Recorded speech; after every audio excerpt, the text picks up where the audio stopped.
اپنی اپنی دعاؤں کی قبولیت کے لیے مل کے بآواز بلند صلوات۔ تمام سے گزارش کروں گا یہ تھوڑا تھوڑا آگے آ جائیں تاکہ ایک ماحول کریٹ ہو جائے۔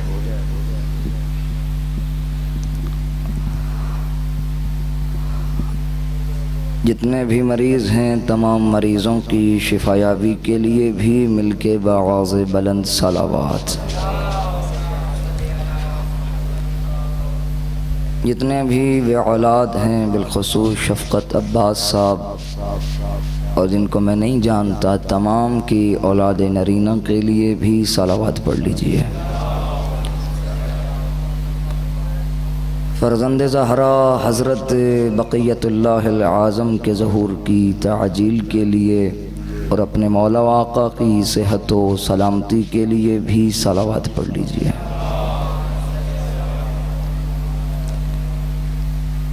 اچھا جتنے تھوڑی بلند پڑھ رہے ہیں نا وہ آہستہ پڑھیے صلوات۔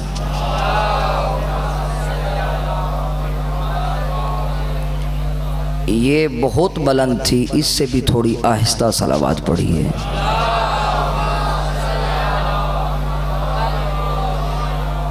اچھا جو پیچھلے والے بیٹھے ہیں وہ بھی اپنے وقت کے امام کے رضا و خوشنودی کے لیے اور خداوند متعال کا قربت حاصل کرنے کے لیے بھی صلوات پڑھ لیجئے۔ محمد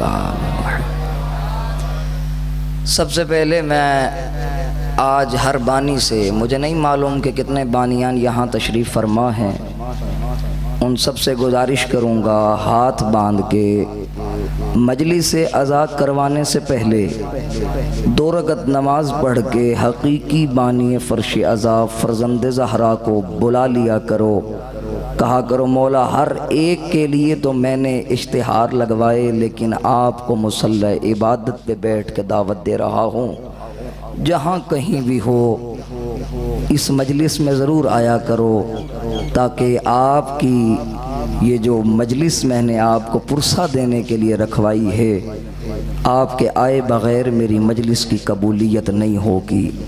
آؤ اسی وقت کے امام کو بلاتے ہوئے اور سیدہ کو دعوت نامہ دیتے ہوئے کہیے آقا زادی یقیناً آج پوری دنیا میں مجلس عزا ہو رہی ہے، آپ ہر مقام پہ جا رہی ہوں گی، لیکن جب مصائب کا وقت آئے تو اس سے پہلے تھوڑی سی حاضری دے دیجئے گا، ہم گناہگاروں کے آنسو آپ کے رومال کی امانت بن جائیں۔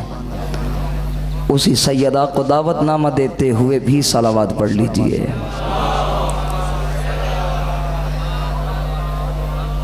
مجلس کے آغاز سے پہلے میں یہی اس لیے بیان کر رہا ہوں تاکہ مجھے مصائب شروع کرنے سے پہلے کسی کی یہ منت نہ کرنی پڑے کہ تو آج آنسو روک کے بیٹھ، کیونکہ جب بھی ماہ محرم کا چاند نظر آتا ہے نا زہرا تڑپ جاتی ہے، تو اپنے آپ کو آمادہ کر کے بیٹھیے گا۔ کسی بھی پڑھنے والے کا محتاج نہ بنا کر ماہ محرم میں، کوئی پڑھے تب رو نہ، کھانے پہ نگاہ پڑے تب رو، پانی پہ نگاہ پڑے تب رو، جس جوان پہ نگاہ پڑے تب رو، کیونکہ سید سجاد بھی کسی پڑھنے والے کے محتاج نہ تھے۔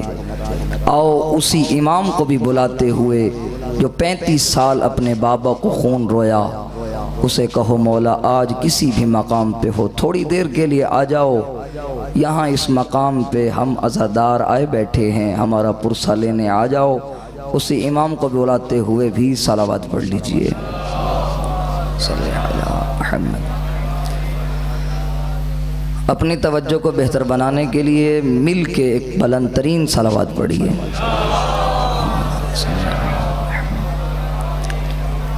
ماشاء اللہ لا حول ولا قوة الا باللہ العلی العظیم۔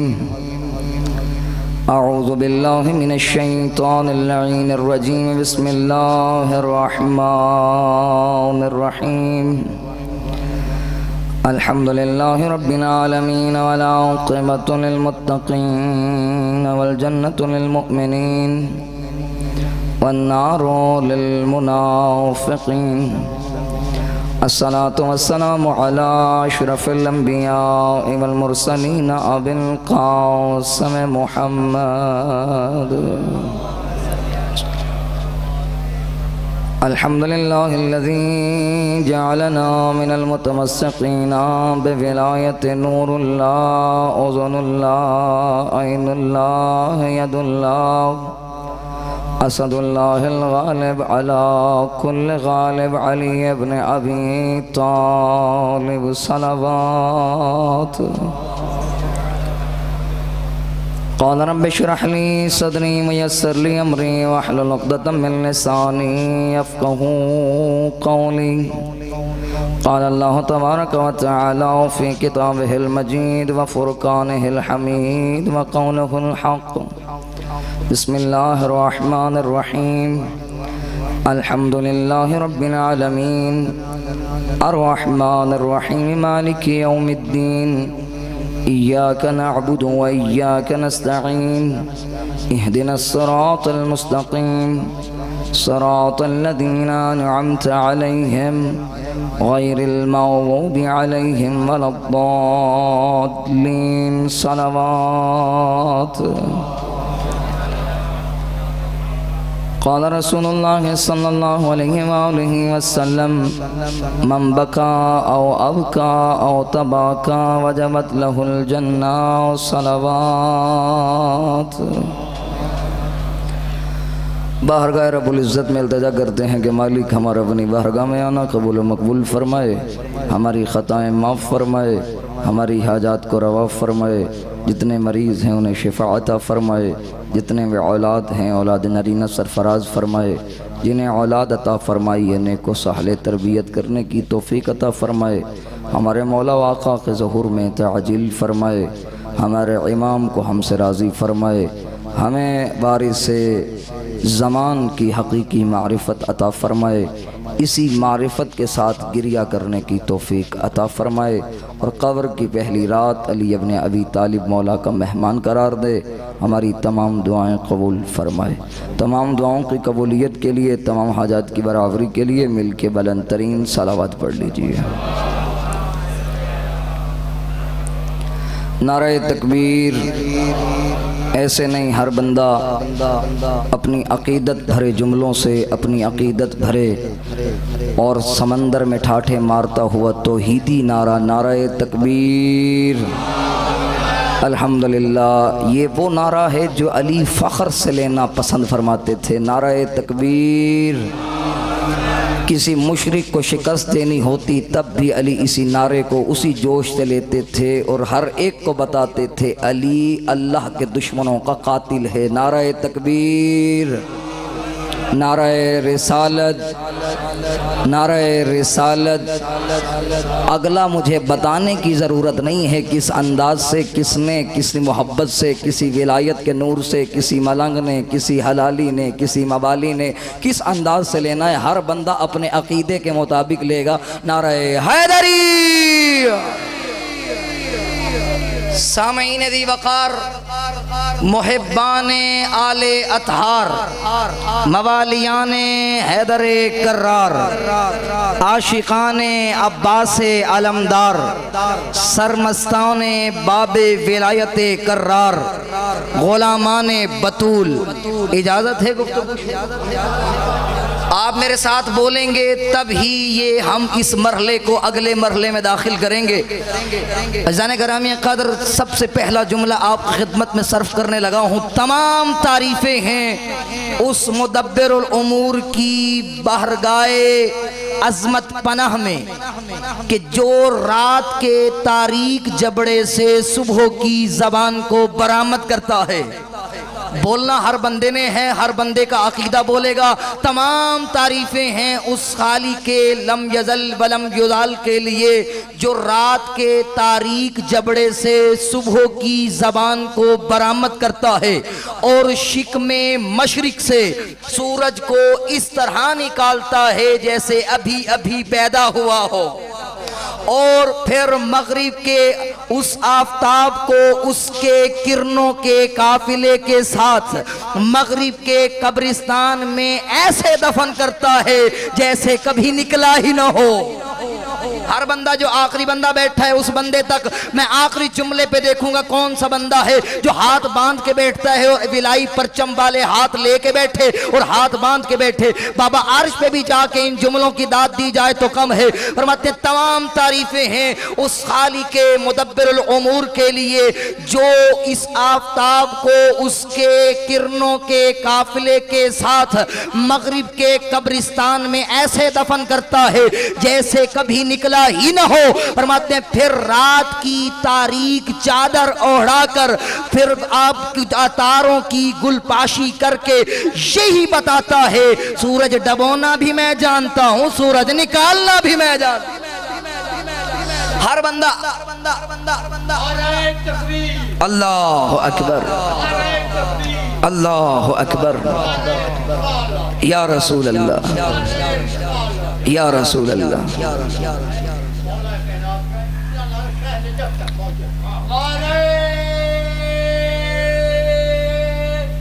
حیدری اگلا جملہ سنیے گا، تمام درود و سلام ہیں، ہر بندہ اپنی توجہ میری جانب، تمام درود و سلام ہیں اس وجود نازنین پر۔ یہ بندہ وہ بندہ سمجھے گا جس کے دل میں ولایت علی کا نور ہے۔ تمام درود و سلام ہیں اس وجود نازنین پر جو اپنی انگلی پہ لگے ناخن کے اشارے سے سورج کو پلٹا کے بتاتا ہے بابا جس رب کا تم ذکر کر رہے ہو اسی رب کا ولی علی میں ہوں۔ تو میں کہنا چاہوں گا کون ہے علی؟ وہ ہے علی جسے ہم حق کا ولی کہتے ہیں، کاشف و کنز و حبیب اس علی کو ازلی کہتے ہیں۔ ارے ڈوبا ہوا سورج بھی جسے پلٹ کر دیکھے اسے ہم شیعہ اپنے عقیدے میں علی کہتے ہیں۔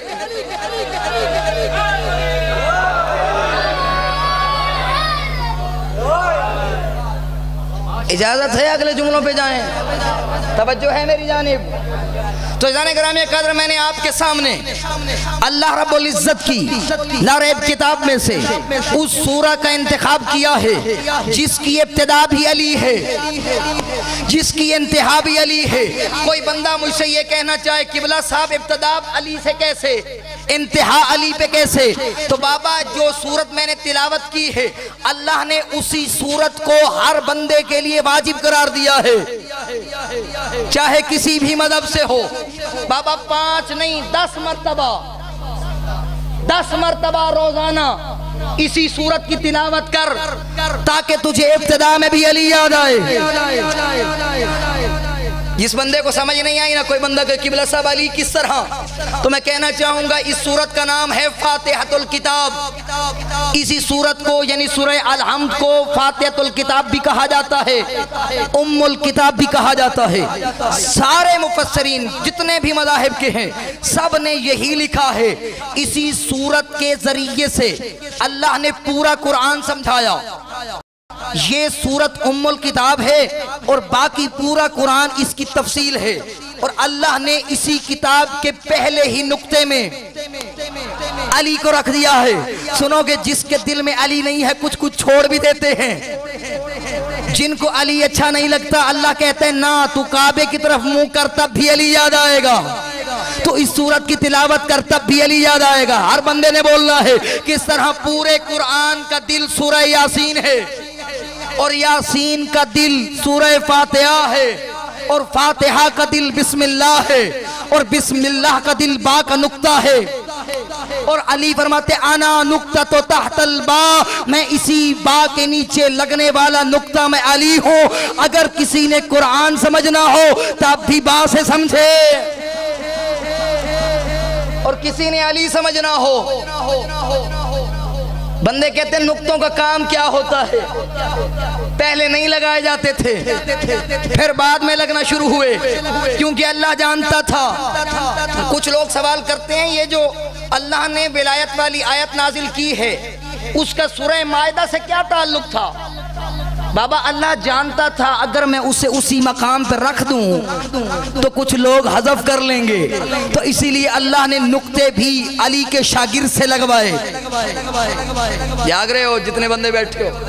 اب اگلے مقام پہ آئیے گا، اللہ کے اس کلام کی اگلی آیت پہلے وہ سمجھاؤں گا پورے عشرے میں، اسی صورت پہ بات ہوگی۔ پہلا پہلو ہے توحیدی، دوسرا پہلو ہے عبادی۔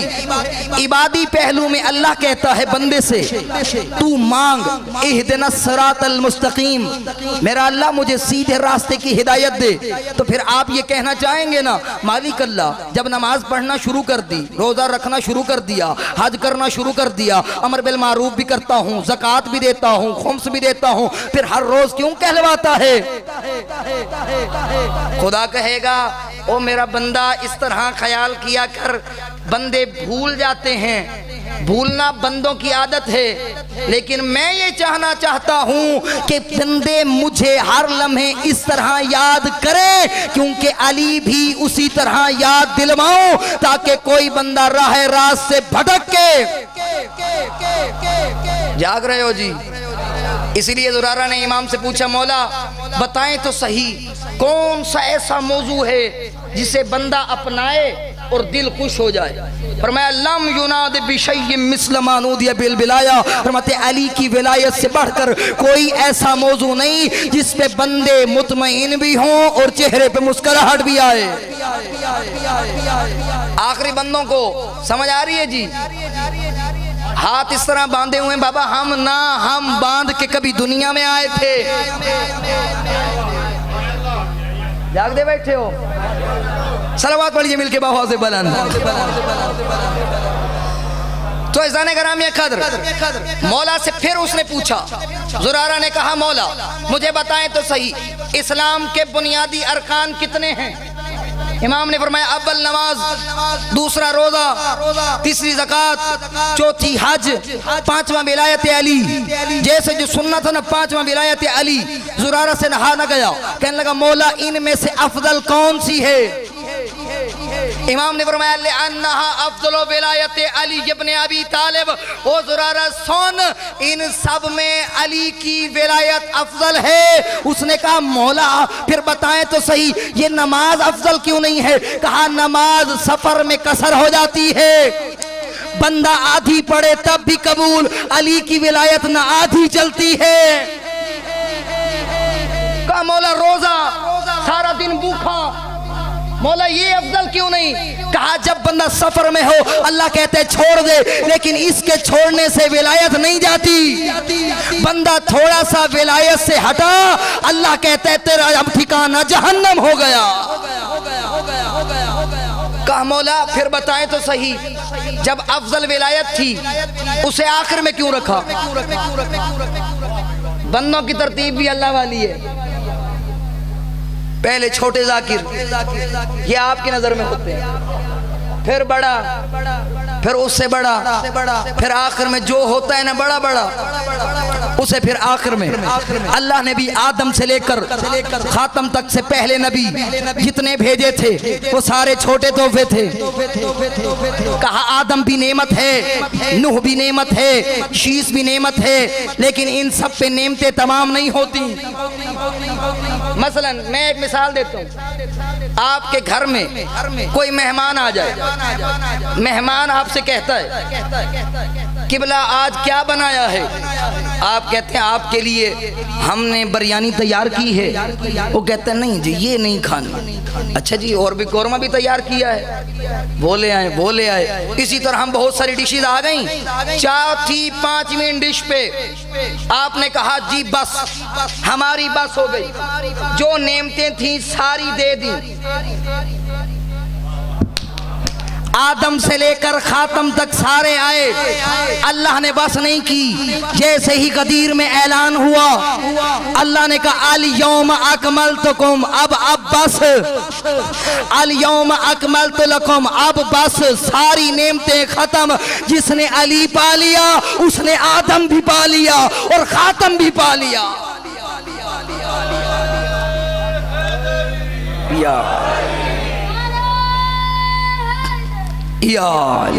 زانے کرامی قدر اب کہنے لگا مولا بتائیں تو صحیح کہ اللہ نے آخر میں کیوں رکھا؟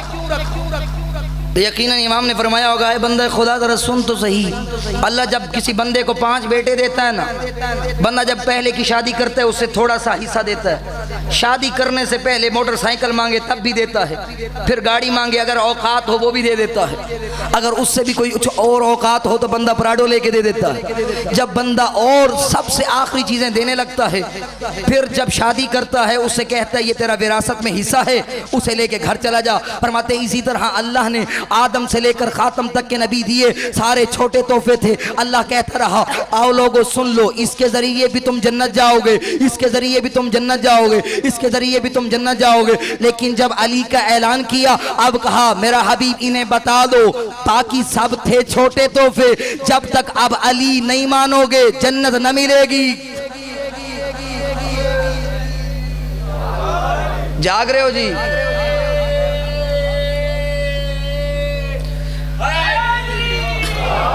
جس بندے کا دل ہے نا کہ ان سارے تحفوں کی تفصیل سنے، آدم سے لے کر خاتم تک یہ ولایت کا سلسلہ پہنچا کیسے، میں ہر بندے کو دیکھوں گا۔ انہی جملوں کو میں نے اٹک کے پنڈال میں پڑھا تھا، پورا کا پورا پنڈال کھڑا ہو گیا تھا۔ سنو گے فرماتے ہیں آدم نے شیس کو دیا یہ ولایت کا پرچم، شیس نے انوش کو دیا، انوش نے قینان کو دیا، قینان نے مہلائیل کو دیا، مہلائیل نے البارد کو دیا، البارد نے اخنوق کو دیا، اخنوق نے موتوشلے کو دیا، موتوشلے نے مالک کو دیا، مالک نے نوح کو دیا، نوح نے سام کو دیا، سام نے ارفاشت کو دیا، ارفاشت نے ہود کو دیا، ہود نے سالے کو دیا، سالے نے فالق کو دیا، فالق نے مرضی ہے سنن دی، فالق نے ارغو کو دیا، ارغو نے ناخذ کو دیا، ناخذ نے طاہرے کو دیا، طاہرے نے ابراہیم کو دیا، ابراہیم نے اسماعیل کو دیا، اسماعیل نے کیدار کو دیا، کیدار نے حمل کو دیا، حمل نے نبت کو دیا، نبت نے سلامہ کو دیا، سلامہ نے یاسے کو دیا، یاسے نے عودین کو، عودین نے عدن کو، عدن نے عدنان کو، عدنان نے معاد کو، معاد نے نزار کو، نزار نے کنانہ کو، کنانہ نے فہرین کو، فہرین نے غالب کو، غالب نے لبا کو، لبا نے قصے کو، قصے نے عبد مناف کو، عبد مناف نے ہاشم کو، ہاشم نے عبد المطلب کو، عبد المطلب نے اس نور ولایت کے 2 حصے کیے، ایک حصہ عبداللہ کی پشت میں مصطفیٰ بن کے آیا، دوسرا ابو طالب کی پشت میں۔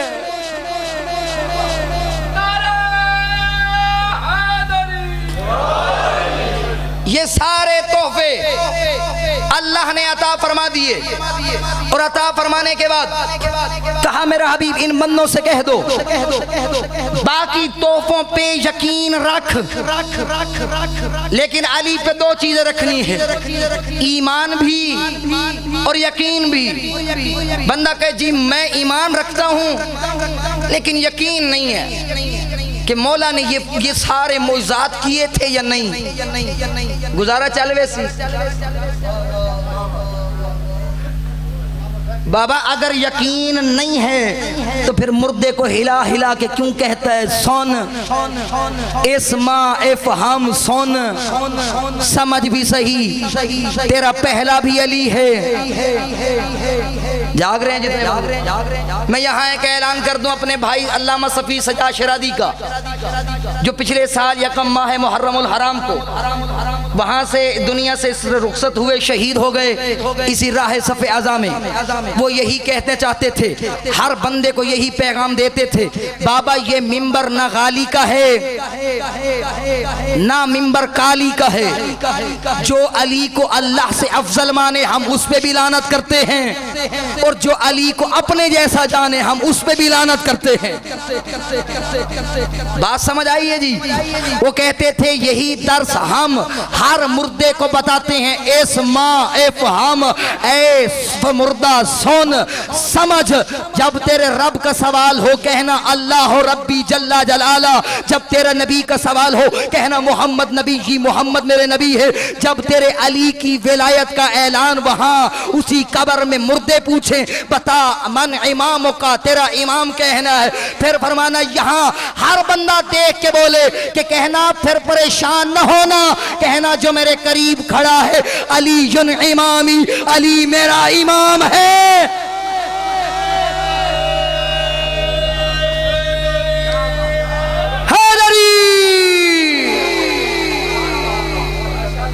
یہاں مجھے ایک جملہ یاد آ گیا کہ قبلہ علامہ شیخ محسن النجفی صاحب کا ان کے زندگی کے آخری لمحات تھے. جب لوگوں نے پوچھا نا قبلہ بتائیں تو صحیح ہے کل نفس ذائقۃ الموت سے کیا مراد ہے؟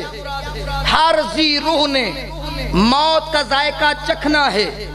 اس ذائقے سے کیا مراد ہے؟ کیا یہ زبان کا ذائقہ ہے؟ کھانا کھاؤ بندہ آنکھیں بند بھی کر لینا اسے سمجھ آ جائے گی یہ کس چیز کا ذائقہ ہے. کہا نہیں، اس کا تعلق انسان کے حواس خمسہ سے نہیں بلکہ اس کا تعلق روح سے ہے. کہا وہ کس طرح؟ کہا سنیے گا، اگر جتنے عزادار بیٹھے ہیں آج سننے کے لیے آئے بیٹھے ہیں، انہوں نے کہا اس کا تعلق روح سے ہے. جو بندہ انسان کی روح اس دنیا سے پرواز کرنے لگتی ہے تو علی اسی موت کے منظر کے وقت آئے ہوتے ہیں. جس کو علی سے بغض ہوتا ہے اس کی کرواہٹ میں اضافہ ہوتا ہے. وہ یہ کہتا ہے جس سے میں بغض رکھتا رہا آج وہی آیا کھڑا ہے. کہا جس کو علی سے محبت ہوتی ہے وہ تو منکر نکیر کو کہتے جلدی کر میری روح نکال تاکہ علی سے ملاقات ہو جائے. تھوڑا ساڑا کیا پروگرام ہے؟ ونجن دا پروگرام ہے. اچھا ہونے نہیں مرنا کوئی صلوات پڑھ لیجئے مل کے بابا سے بلانے. بابا انسان کو مطمئن ہونا چاہیے زندگی کے آخری لمحے تک خالق کی رحمت سے نا امید نہ ہوا کر. زندگی کی آخری سانسیں بھی بچی ہوں یہ نہ سوچا کر میں اتنا بڑا مجرم ہوں. یہی کہا کر حور سے بڑا تو مجرم نہیں ہوں. پوری زندگی حسین کی مخالفت کی. یہ فرش عزا ایسا ہے جو بندہ گناہگار کو لا کے عزادار بنا کے اٹھاتا ہے. اس مقام پہ آیا کر حور بننے کے لیے. صراط مستقیم یہی ہے. اور کسی نے پوچھا نا یہ صراط مستقیم کس طرح ہے؟ یہ منبر ہمارے لیے صراط مستقیم ہے اور یہ فرش عزا آپ کے لیے صراط مستقیم ہے. ایک لمحے میں ایک ہی لمحے میں بندہ مومن سے کافر ہو سکتا ہے اور دوسرے لمحے میں بندہ کافر سے مومن ہو سکتا ہے. کیوں؟ کیونکہ حسین نے درس دیا ہے اگر میں حر کو آخری لمحے بخش سکتا ہوں تو تم کیا ہو. اس فرش عزا کی زینت بنا کر اور اپنے بچوں کو لے کے آیا کر تاکہ تیرے جانے کے بعد ان کا آنا جانا یہ ترتیب رہے. اگر کوئی بندہ اپنی اولاد کو چھوڑ کے خود آ جائے گا تو حر نہیں بنے گا. حر بھی تب تک حر نہیں بنا تھا جب تک اپنا جوان نہیں دیا تھا. اور جوانوں کی ایسی تربیت کی کر تاکہ جب تیری انگلی پکڑ کے جو تیرا جوان یہاں فرش عزا پہ آتا ہے نا اس انگلی پکڑ کے آنے کا اثر یہ ہوگا خالق کہے گا جا تیرے جتنے بھی گناہ تھے نا تیرے بیٹے کے آنے جانے کی وجہ سے بخش دیے.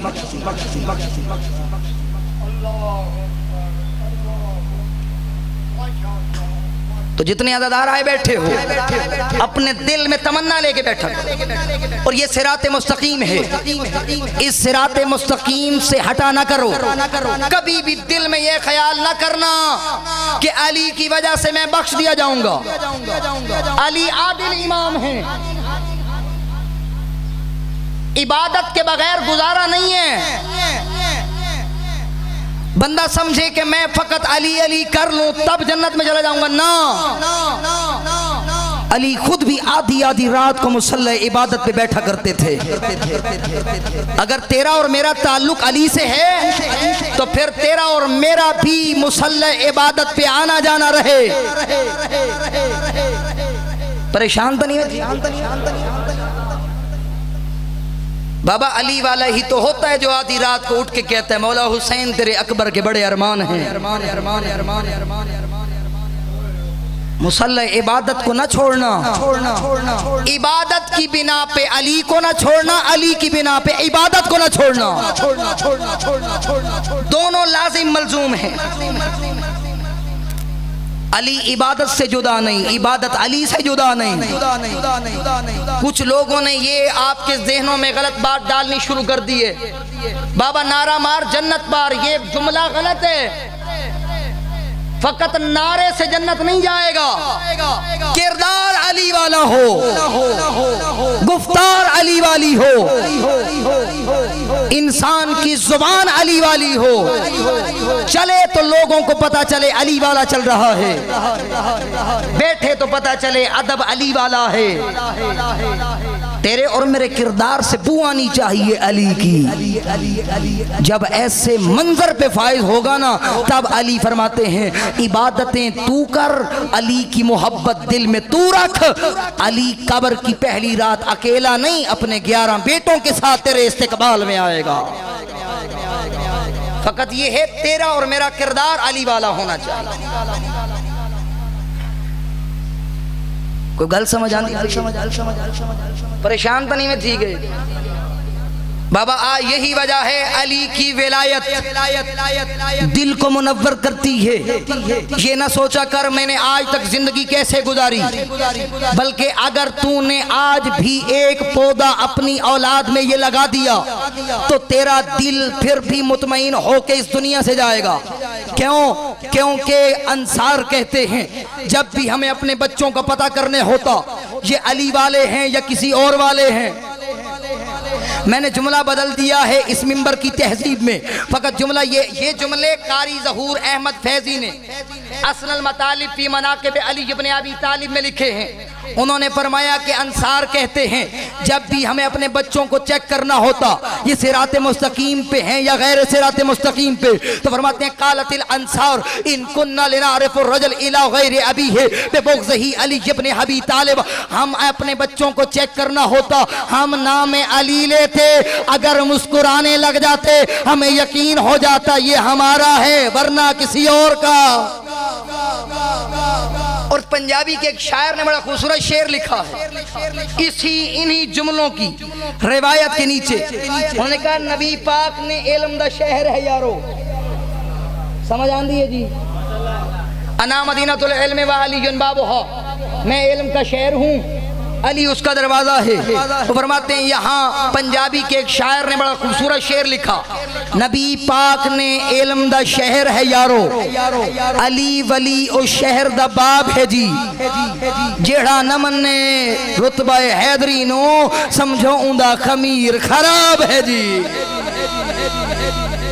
کوئی بغل سمجھ آئیے صحیح؟ اچھا بڑے بڑے لوگ ہیں، حق تو یہ بنتا ہے کہ اتنی بڑے مرکزی یہ بکھر کے شہر میں ادب اور تہذیب کا ایک ایسا معیار ہونا چاہیے۔ تو جتنے بھی مجھے فون آئے نا سب نے یہی کہا کہ بلا سرائکی پڑھو، اردو کا اپنا مزہ ہوتا ہے۔ یہ ہے کون گل سمجھ آندی پئی جسے آ رہی ہے صلوات پڑھ لیجیے مل کے باوا سے بدل۔ تو عزیزان گرامی قدر یہ بات سمجھ لیجئے، صراط مستقیم سے ہٹنا انسان کو جہنم کی جو ہے گہرائی تک لے کے جائے گا۔ صراط مستقیم کیا ہے؟ اہدنا الصراط المستقیم، صراط مستقیم کی طرف ہدایت فرما۔ اور جب یہ صراط مستقیم کے پتہ کرنے کے لیے بہت سارے مدینہ کا منبر لگا تھا، وہ بیٹھا تھا جو وہی بولتی تھی وہ تب بولتا تھا، وہ بیٹھا تھا وہ وہی بولتی تھی وہ تب بولتا تھا۔ کسی نے پوچھا یا رسول اللہ ما ھذا صراط مستقیم، یہ صراط مستقیم کیا ہے؟ یا رسول اللہ بتائیں تو صحیح یہ صراط مستقیم کیا ہے؟ تو رسول اکرم نے کہا ابھی بیٹھ جاؤ، وہ وقت نہیں آیا کہ تمہیں بتاؤں۔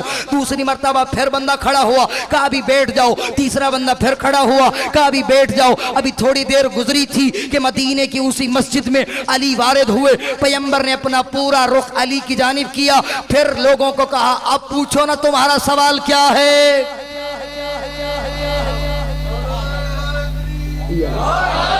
بندے بڑے پریشان، باواز بلند صلوات پڑھ لیجئے نا تھوڑی سی۔ بندے پریشان، علی آیا ہے، رسول کہتے ہیں سوال دہراؤ۔ کچھ بندے ایسے بھی تو تھے پریشان تو نہیں میں تھی گئے، بہت سارے ایسے تھے جن کے دلوں میں امید تھی شاید ساڑا راہ ہوئے، کیونکہ ہمارے ان تاروں کو دیکھ کر لوگ راستہ معلوم کرتے ہیں، شاید وہ راستہ ایسا ہوں۔ پریشان تو نہیں ہوتی کہ جسے بات سمجھ آئیے وہ لطف لے گا۔ اس بات کا فرماتے ہیں جیسے جو علی وارد ہوئے، پیغمبر نے اپنا پورا رخ علی کی جانب کیا، کہا ایھا الناس اعلموا علی صراط مستقیما، علی ہی صراط مستقیم ہے۔ جو علی کے راستے پہ چلتا گیا وہ دنیا میں بھی کامیاب ہے، آخرت میں بھی کامیاب ہے۔ لیکن علی کا راستہ پھر یاد دلا دوں، مشکلوں کا راستہ ہے۔ اگر علی کو اپنایا ہے تو پھر یہ سوچ لو مشکلات تمہارے گھر میں ہوں گی۔ آزمائش کے بغیر اللہ کسی کو کچھ نہیں دیتا، اور پہلے انسان کے دل کو ٹٹولتا ہے اس کے اندر کتنی معرفت ہے علی کی، پھر اسے کچھ عطا کرتا ہے۔ آیت اللہ علی رضا پناہیان کا ایک جملہ ہے، بہت بڑے مفکر اور بہت بڑے جو ہے فلسفی ہیں، انہوں نے تڑپ کے کہا تمہیں آج بتاؤں علی کب ملتا ہے۔ انہوں نے فرمایا اللہ پہلے لوگوں کے دلوں کی طہارت کو چیک کرتا ہے،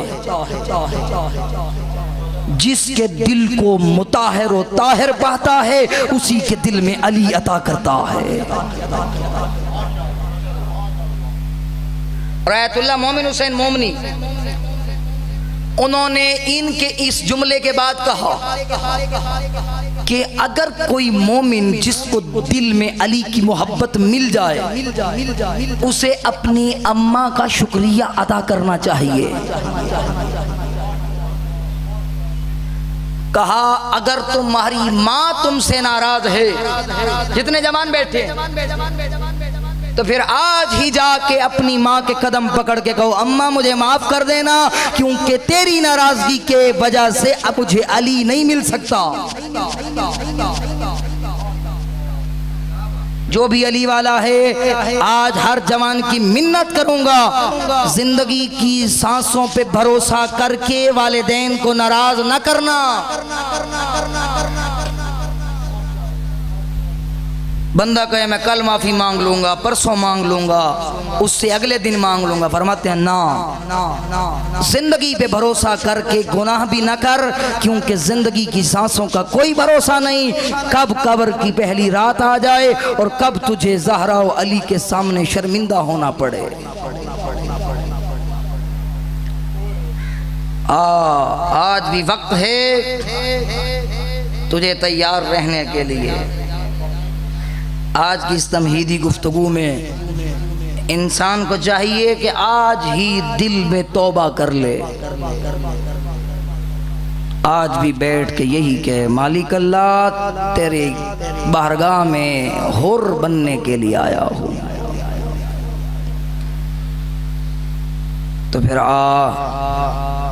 آج ہی اس مقام پہ بیٹھے بیٹھے یہ کہ مالک اللہ مجھ سے بڑا بدبخت کون ہوگا جو حسین کی دہلیز پہ آ کے خالی چلا جائے۔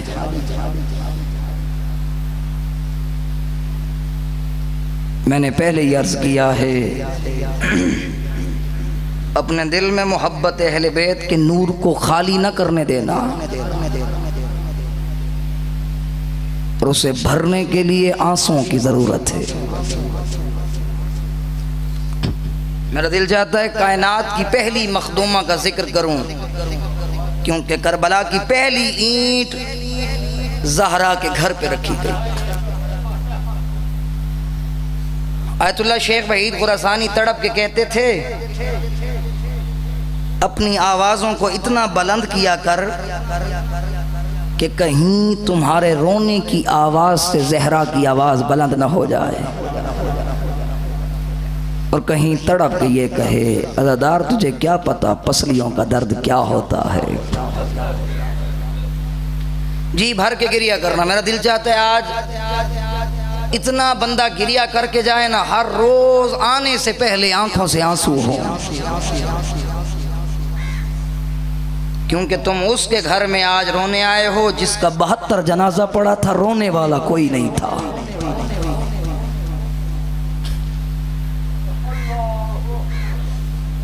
ایران کے اہل مدینہ وہ تڑپ کے کہتے ہیں جب بھی کوئی عزادار گریا کرتا ہے نا، روایت میں بھی یہ ملتا ہے، دکھے پہلو والی بی بی جس کا ایک ہاتھ پسلیوں پہ ہوتا ہے اور دوسرے ہاتھ میں رومال لیا ہوتا ہے، عزاداروں کے درمیان آ کے بیٹھ جاتی ہے،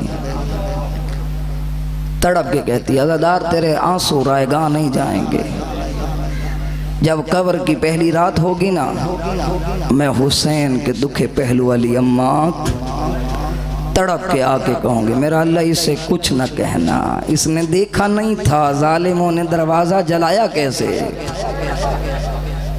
اجرکم علی اللہ۔ میں ڈر رہا ہوں اس روایت کو آپ کے سامنے کس طرح بیان کروں جسے پڑھ کے میرا جگر پھٹ رہا ہے، لیکن آیت اللہ مومنی کہتے ہیں میری ماں زہرا کے مصائب چھپایا نہ کرو، روایت میں ملتا ہے جب کوئی عزادار زہرا کی مظلومیت چھپاتا ہے نا، زہرا تڑپ کے کہتی ہیں تو نے بتایا کیوں نہیں ہے ان عزاداروں کو میری پسلیاں توڑی کیسے گئی تھی۔ کون ہے سیدہ؟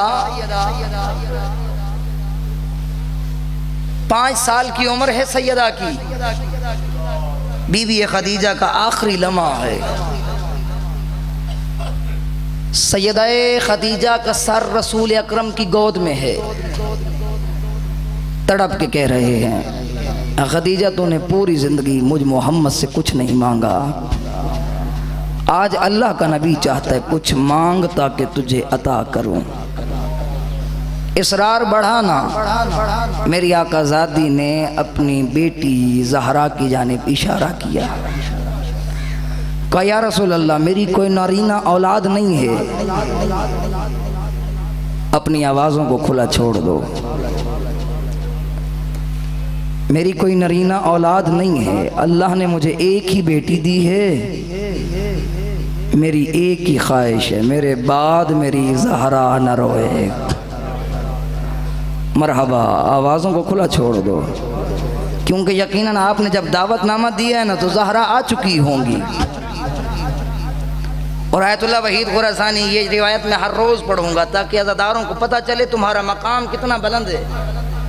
آیت اللہ وحید خراسانی فرماتے ہیں جب ان کی زندگی کا آخری لمحہ تھا نا، وہاں بیٹھتے تھے جہاں عزاداروں کی جوتیاں پڑی ہوتی، سارے طلاب قریب جا کے کہتے قبلہ اس مقام پہ نہ بیٹھو، ممبر کے قریب آ کے بیٹھو، تڑپ کے کہتے نہ مجھے اس مقام سے نہ اٹھاؤ کیونکہ یہاں میرا بیمار امام آ کے بیٹھتا ہے۔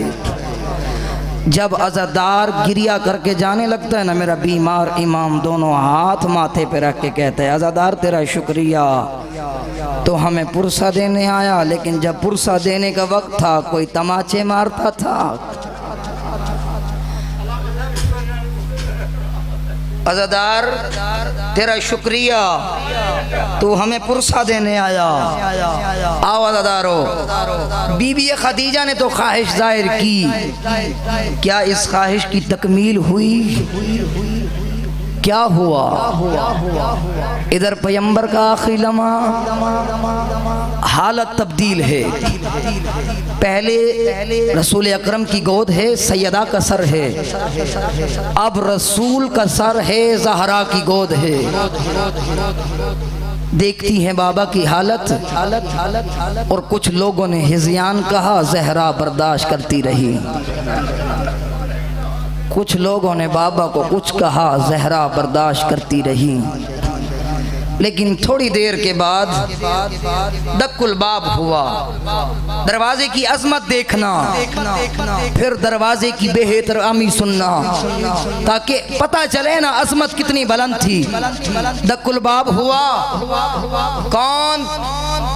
آواز آئی رسول اکرم سے ملاقات کرنی ہے، فرمایا ابھی بابا آرام کر رہے ہیں، تھوڑی دیر گزری، پھر دق الباب ہوا، کہا ابھی بابا آرام کر رہے ہیں، تیسری بار جب دق الباب ہوا نا، زہرا کی آنکھوں سے آنسو برسنا شروع ہوئے، گرم آنسو پیمبر کے رخسار پہ گرے۔ رسول اکرم نے آنکھ کھولی، کہا زہرا میری زندگی میں کس نے رلا دیا؟ تڑپ کے کہا بابا کوئی دروازے پہ ہے جو آ کے کہتا ہے آپ سے ملاقات کرنی ہے؟ بابا میں کہتی ہوں ابھی آپ آرام کر رہے ہیں، لیکن وہ آپ سے ملنے کے لیے اصرار کر رہا ہے۔ تڑپنے لگے پیمبر اکرم، کہا بابا کیوں گریہ کر رہے ہو؟ کہا زہرا تمہارے اس دروازے کی عظمت پہ قربان جاؤں، جو آ کے تم سے اجازتیں مانگ رہا ہے وہ کبھی کسی سے اجازت نہیں لیتا۔ سنو گے دادارو، جب یہ کہنا تھا نا، کہا بابا کون ہے؟ کہا عزرائیل تیرے دروازے پہ کھڑا ہے، جب تک تو اجازت نہ دے گی زہرا اندر داخل نہ ہوگا۔ آؤ ابھی چند دن گزرے تھے، 5 یا 7 دن گزرے، اسی دروازے پہ بابا کی امت ہاتھوں میں لکڑیاں، آگ کا سامان، اپنی آوازوں کو کھلا چھیڑ دینا، فرماتے ہیں آگ کا سامان ادھر سے فرماتے ہیں دروازے کو کر الباب کر ان شدیدہ، اس قدر زور سے دروازہ بجایا، زہرا نے کانپنا شروع کیا۔ تڑپتی ہوئی زہرا دروازے کے پیچھے آ کے کھڑی ہوئی، کہتی تھی ہو ظالم حیا کر، ابھی تو میں بابا کو جی بھر کے نہ روئی۔ فرماتے ہیں اس ظالم نے کہا اگر علی باہر نہ آئے میں گھر کو آگ لگا دوں۔ مرحبا، جب تک ہر عزادار کی آنکھ سے آنسو نہیں آئے گا بین شروع نہیں کروں گا۔ سنو گے عزادارو پھر کیا ہوا؟ فرماتے ہیں ادھر سے آگ کے شعلے بلند ہوئے، ایک طرف پتھروں کی دیوار، دوسری طرف جلتا ہوا دروازہ، درمیان میں رسول کی اکلوتی زہرا۔ ادھر سے دروازہ گرا، زہرا کی آواز آئی بابا سن دینی، بابا میری پسلیاں ٹوٹ گئیں۔ علامہ سید محمد تقی موسوی کہتے ہیں میرا قلم ٹوٹ جاتا ان جملوں کو نہ لکھتا۔ سنو گے کون سے جملے؟ فرماتے ہیں نیچے بطول، اوپر دروازہ، اوپر سے 40 لوگ گزر گئے۔ مرحبا، آوازوں کو کھلا چھوڑ دو جتنے عزادار ماتم کے لیے آئے بیٹھے ہو۔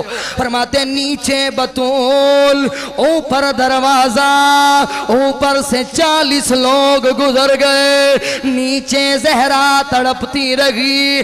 آخری جس مر جانے کا جملہ ہے، فرماتے ہیں آخری لعین جانے لگا، اس نے شام کے لعین کو خط لکھا جو ہاتھ ماتم کے لیے آئے بیٹھے ہیں۔ انہی جملوں پہ آیت اللہ مومنی نے مجلس چھوڑی۔ ہر عزادار ایران کی سرزمین پہ دیواروں سے ٹکرے مارتا ہوا کہتا ہائے زہرا آپ کی اپنی قسمت اتنی اجڑ گئی تھی، علی دیکھتا رہا، ظالم نے ظلم کون سا کیا؟ فرماتے ہیں اس نے شام کے لعین کو خط لکھا، کہتے ہیں جب میں زہرا کے گھر میں داخل ہوا میں نے دیکھا بطول دروازے کے نیچے تھی اور میرے دل میں بغض علی بلند ہوا۔ اِنَّا فُلَانًا رَفَسَ فاطمہ، میں نے پاؤں سے ٹھوکریں ماری۔ حسن و حسین ہاتھ باندھ کے کہتے رہے ہماری اماں کو نہ مار۔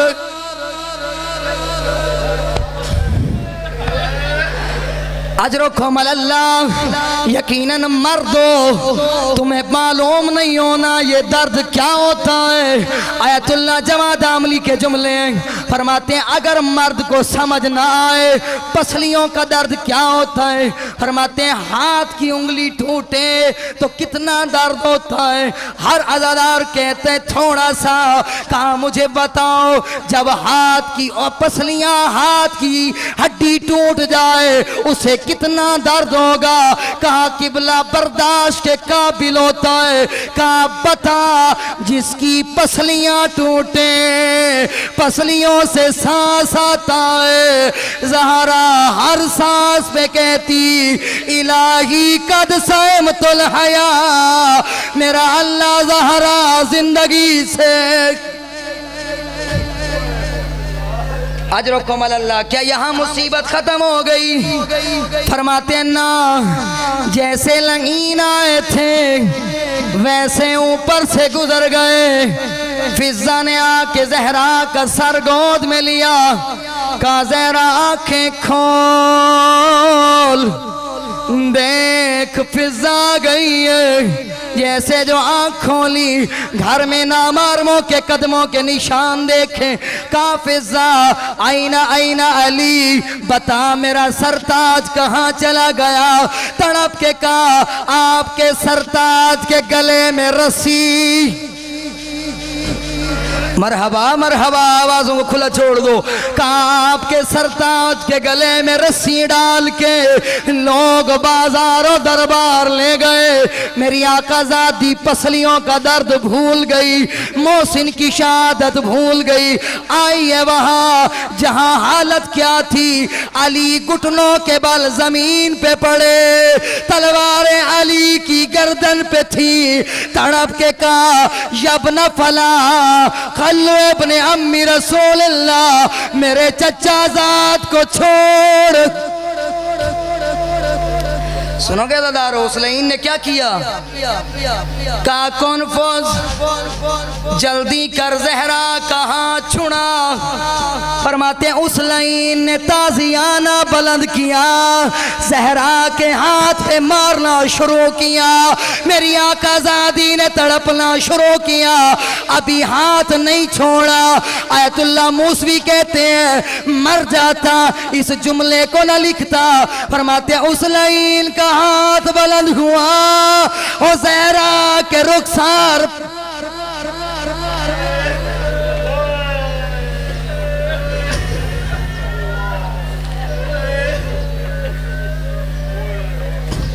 آؤ آخر میں سلام پیش کرتے ہیں۔ سلام کرنا مستحب ہے اور جواب دینا واجب ہے۔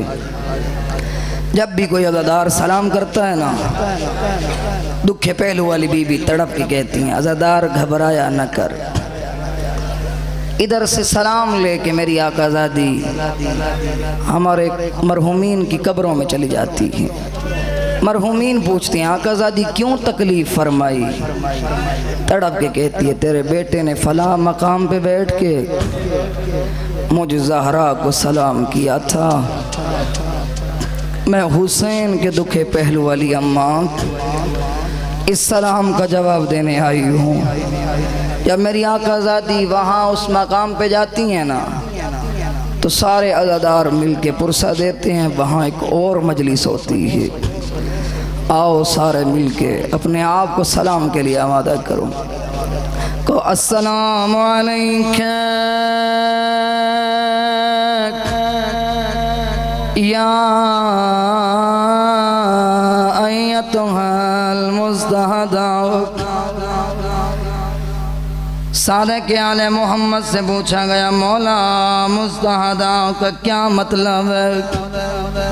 تڑپ کے کہا اگر کسی پرندے کے پڑوں کو کاٹ دیا جائے پھر اسے تڑپنے کے لیے چھوڑ دیا جائے، میری اماں زہرا آدھی آدھی رات کو ایسے تڑپتی جیسے کوئی پرندہ تڑپ۔ فرماتے ہیں یا تماچا لگا حسن و حسین دیکھ کے تڑپتے رہے۔ میری آقا زادی مدینے کی سرزمین پہ گری۔ آیت اللہ نجفی نے یہ جملہ پڑھا 3 جمادی الثانی کو، ہر عزادار تڑپتا ہوا گھر گیا، لیکن ایک بندہ مومن ہے جو اسی مجمع میں کھڑے ہو کے ہاتھ باندھ کے کہتے ہیں اللہ ماں چاند دن پہلے میں نے اپنی بیوی کو تماچا مارا، میری اولاد دیکھ رہی تھی، تیسرے دن مجھے خیال آیا جا کے معافی مانگو، کہیں قبر کی پہلی رات زہرا ناراض نہ ہو جائے۔ کہا میں جا کے بیوی کے قدموں سے لپٹ کے کہنے لگا مجھے معاف کر دینا. کہا میری بیوی کھڑی ہوئی کہتی ہے تو میرا سرتاج ہے, آئندہ جتنا بھی مارنا ہو مار لیا کرنا, لیکن اتنا خیال کرنا میرے بچوں کے سامنے نہ مارنا. جب سے تو نے مارا گئے میرے بچے بیمار ہیں, آج تیسرا دن ہے, میری بیٹیاں آ کے کہتی ہیں اماں تجھے بابا نے مارا, ہائے حسن و حسین جو دیکھتے رہے تماچے زہرا کو لگتے رہے, جو دیکھتے رہے دروازہ جلا. آؤ سارے مل کے کہو مولا حسن تیری غریبی پہ قربان جاؤ. آخری لمحہ آیا زہرا کا, کہا جاؤ میرے لال جاؤ نانا کی قبر پہ جا کے کہو اماں بیمار دعا مانگنے آئے گئے. دونوں شہزادے آ گئے, نانا کی قبر پہ آ کے کہتے ہیں نانا اماں بیمار ہے, لیکن غریب زہرا تڑپ کے کہتے ہیں نانا اماں زخمی ہے, نانا تجھے بتانے آیا ہوں ابھی تیری آنکھ بند ہوئی تھی, پہلا یتیمی کا اماں کو پرسا ملا, دروازہ جلا, نانا تجھے بتانے آیا ہوں. وہ جلتا ہوا دروازہ ہماری اماں پہ آگے گرا, نانا اس میں لوہے کی میخیں تھی, نانا اماں کے پہلو میں پیوست ہوئی. نانا تجھے بتانے آیا ہوں ایک لعین نے ہمارے سامنے اماں کو تماچا مارا. قبر رسول ہلنے لگی, آواز آئی جاؤ میرے لال ماں دکھوں سے آزاد ہو گئی. دونوں شہزادے تڑپتے ہوئے آئے. آخری جملہ جس عزادار نے ابھی تک گریہ نہیں کیا فرماتے ہیں میت تیار ہوتا رہا, اولاد بیٹھ کے دیکھتی رہی. صاحب انوار الخمسہ لکھتے ہیں میت تیار ہوا, علی کی آواز آئی آؤ میرے لال ماں کا آخری دیدار کر لو. فرماتے ہیں ساری اولاد آئی, لیکن غریب تڑپ کے کہتے ہیں نا بابا میری ماں فخر مریم ہے, میں فخر عیسیٰ. آج اماں بلائے حسین پھر آئے گا. فرماتے احنت وحنت مدت یدا, کفن کے بند ٹوٹ گئے, دونوں بازو برآمد ہوئے. آواز آئی آؤ میرا کربلا کا غریب اجرکم اللہ. ساری اولاد آئی, آؤ سارے مل کے کہو یا علی آج ماں کا میت ہے, رونے والا حسین ہے, جدا کرنے والا بابا علی ہے.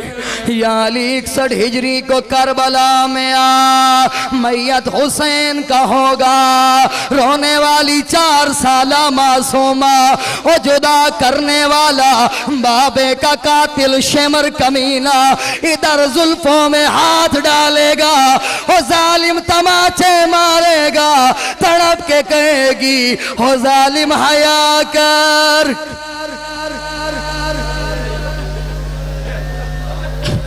ادھر لائن کہے گا ہٹ جا, بیٹی تڑپ کے گئے گی ظالم حیا کر. بیٹیاں باپ کے میت کی وارث ہوتی ہیں. آؤ جتنی عزادار بیٹھے ہو, علی مولا نے میت اٹھایا. آخری جملہ عرض کر دوں, میت لحد میں اتارنے لگے, سارا راستہ علی صبر کرتا رہا, لیکن حسن و حسین بھی صبر کرتے رہے. جب میت لحد میں اترنے لگا علی نے کان بطول کے کانوں پہ اپنے لب رکھے، پھر چیخ مار کے گریاں بلند کیا۔ جتنے کھڑے تھے پوچھنے لگے یا علی سارا راستہ چپ کراتے آئے، اب کیوں گریاں بلند کیا؟ تڑپ کے کہا میں زہرا کو کہہ رہا تھا بابا سے شکایت نہ کرنا، جب امانت دی تھی امانت سلامت تھی، آج جب واپس دے رہا ہوں پسلیاں ٹوٹی۔ لعنت اللہ علی القوم الظالمین وسيعلم الذین ظلموا أي منقلب ينقلبون۔ مالک اللہ ہماری اس عزاداری کو قبول فرما اور ہماری تمام عبادات کو قبول فرما۔ اے مالک اللہ ہماری حاجات کو روا فرما، فرزند زہرا کو ہم سے راضی فرما، ہمارے مولا و آقا کے ظہور میں تعجیل فرما۔ تمام دعاؤں کی قبولیت کے لیے، تمام حاجات کی برابری کے لیے مل کے بلند ترین صلوات۔